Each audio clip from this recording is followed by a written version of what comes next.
காலையில ஒரு 6 மணி இருக்குங்க. ஃபேமிலியோட வெளியே கிளம்பிட்டோங்க. ரிலேட்டிவ் வீட்ல இருந்து ஒரு இன்விடேஷன் வந்துச்சுங்க. என்னன்னு பார்த்தா கோயில் கும்பாபிஷேகம் சொன்னாங்க. சரி ஓகே, அதை போய் பார்க்கலாம்னு சொல்லிட்டு போயிட்டு இருந்தாங்க. பைக்கை பார்க் பண்ணிட்டு என்ட்ரன்ஸ் வந்தா பயங்கரமா இருக்க பக்கம் பாருங்க, குதிரை, ஒட்டகம் இதெல்லாம் இருக்குங்க.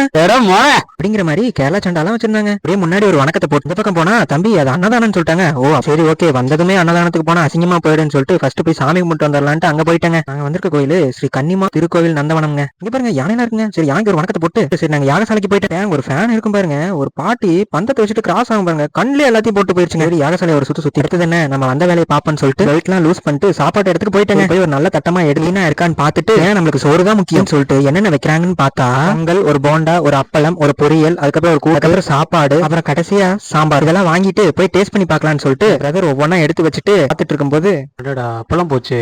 சரி ஓகே, என்னோட அப்பளத்துல இருந்து எடுத்து வச்சு ஒரு வாய் போட்டு நல்லா தாங்க இருந்தது. சரி சாப்பிட்டு அடுத்தது போய் பார்த்தா பாயாசம் இருக்குன்னு சொன்னாங்க. சரி பாயாசத்தை வாங்கி ஒரு குடிச்சிட்டு ஆஃபீஸ்க்கு கிளம்பிட்டேங்க.